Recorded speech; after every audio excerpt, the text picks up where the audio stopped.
Hey friends, if you wish to fix general PNP monitor problem on Windows 11, then please watch this video. I will guide you through the resolutions. The first solution is to update the display drivers, and how do we do that? So search for device manager in the Windows search bar and open device manager. Expand the list for display drivers, right click on the first one and update the drivers. If this doesn't help, then you can scan for hardware changes. So search for device manager once again and then click on display drivers, click on action and scan for hardware changes.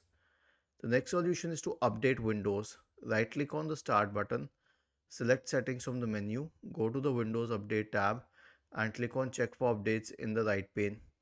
The last solution is an SFC scan.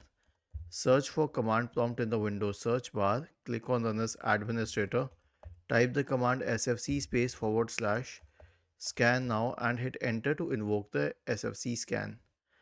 Was this helpful? If yes, then please subscribe to the channel. If not, then let us know in the comment section of the video on how we could help you further. Thank you for watching this video and have a nice day.